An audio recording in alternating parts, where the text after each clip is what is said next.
own corrupt deputy FBI director McCabe calling it quits. Trump has one brutal thing to say, by Dan Lindsay, Politics US News for MadWorldNews.com. Major news has dropped in Washington, D.C. just when he thought no one would notice.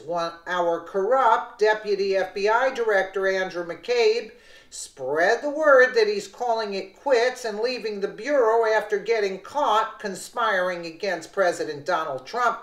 Now Trump has one brutal thing to say to the weasel, and you don't want to miss it. According to the Gateway Pundit, Deputy FBI Director Andrew McCabe has spread the word that he's going to resign in the early part of 2018 from our nation's top law enforcement agency. First of all, good riddance.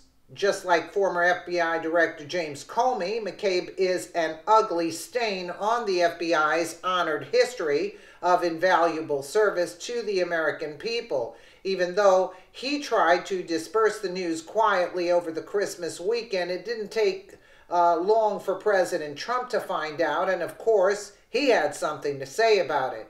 Just days after the new FBI Director Christopher Wray removed dirty cop James Baker from his top position as the FBI General Counsel, McCabe is trying to weasel his way out of the Bureau by announcing his early retirement.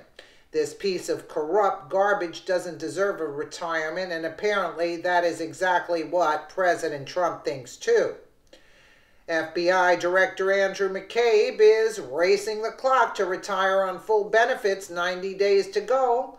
That is going to leave a nasty mark. President Trump is absolutely right about this slimy deep state rodent. McCabe knows that the investigation into his corrupt and prosecutable offenses is just getting started, and like all the other rats, he wants to jump ship. McCabe does not deserve full benefits. What he deserves is due process and an orange jumpsuit to wear for the rest of his miserable life for his part in the conspiracy to frame Trump with fraudulent Russian collusion accusations. According to Breitbart, McCabe announced his retirement after getting burnt to a crisp during a recent congressional corruption hearing. The dirty cop is reportedly set to leave the FBI in March of 2018. If only our do-nothing Attorney General Jeff Sessions would get off his useless butt and prosecute offenders like McCabe and Comey, then the American people might start to have a little faith in the Department of Justice again. I won't hold my breath for that one to happen, though. Trump wasn't done with McCabe's worthless hide. The president tweeted out a truth bomb about McCabe's dirty dealings while he was in charge of the phony Hillary Clinton investigation, which McCabe liked to call an HQ special.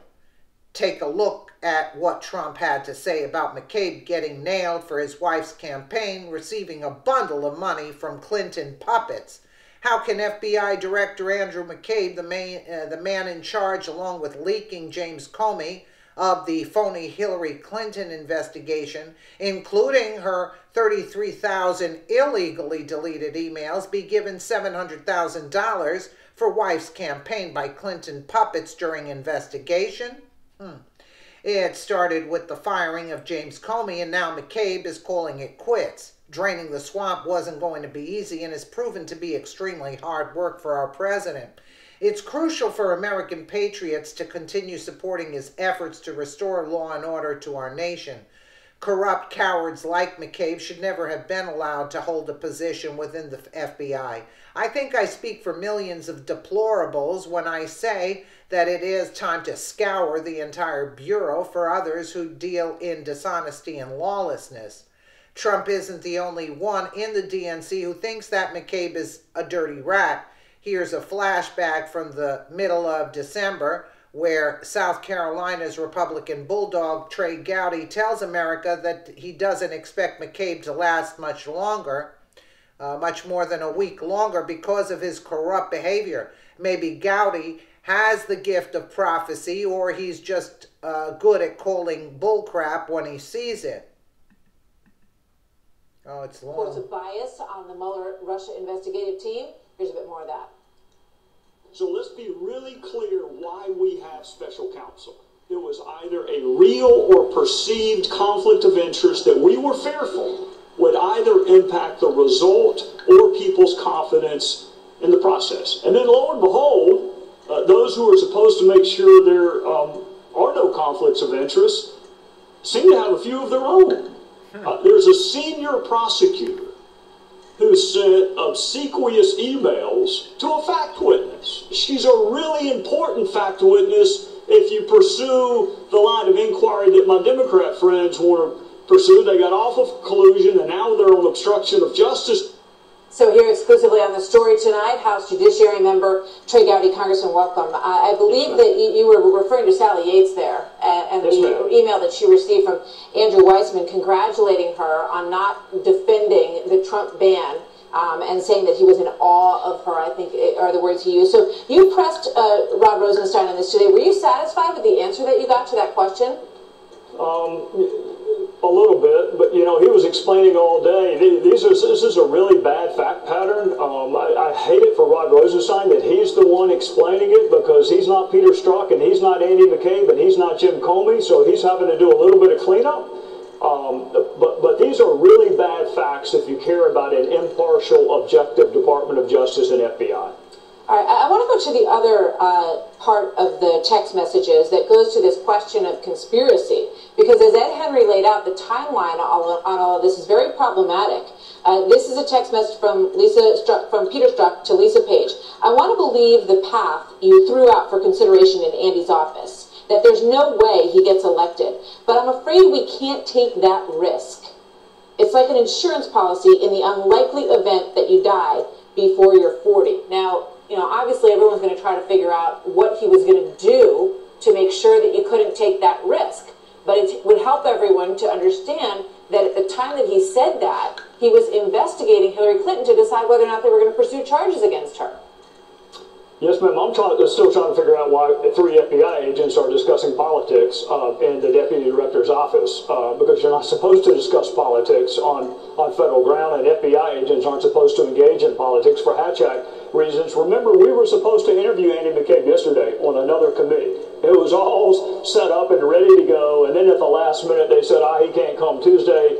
He's going to come next week. I'll be shocked if he comes next week. I'll be a little bit surprised if he's still an employee of the FBI this time next week. But the notion that 3 Bureau agents would be conspiring or plotting on how to handle the outcome of a presidential election is the opposite of what you want in an objective, dispassionate, neutral FBI. All right, so you said that when you go home to South Carolina next week, you're going to get a lot of questions about all of this. And I would imagine that your constituents are going to want to know, so what happens? You know, what happens now? How are they going to right this ship? They will want to know that, and they will want to know whether or not we can trust or rely upon what Robert Mueller comes up with. And I have been very defensive of Robert Mueller from day one, even up until as recently as a week ago. But he hired some people that have terrible bias, and he didn't have to. There are plenty of women and men who don't contribute to political campaigns. There are plenty of prosecutors he could have hired. So at some point, Bob Mueller's going to have to explain, how did he vet these prosecutors and agents? How did these folks slip by? Because what's going to happen, Martha, is if he decides to do something to the Trump campaign or prosecute President Trump, Republicans have a built-in argument for bias, that the fix was in from day one. And if he clears President Trump, then the Democrats are going to say, well, the pressure from the Republicans was so unrelenting. He's in a no-win situation, but he's there because of some of the decisions he's made. Yeah. Do you think that that conspiracy point that we just talked about, does that lay the groundwork for any Hatch Act investigation, do you think, before I let you go? Well, I think using an official phone to discuss politics is a Hatch Act violation. That's my old job, but it is incredibly problematic that you are in the deputy. Remember, Jim Comey gets very sanctimonious when you talk to him about a politicized FBI. Very sanctimonious. Well, guess what? In his deputy director's office, they were discussing how to prevent one candidate from becoming president of the United States. It doesn't get any more political than that. But they wanted some kind of insurance policy against that potential eventuality, which they obviously all found an atrocious idea.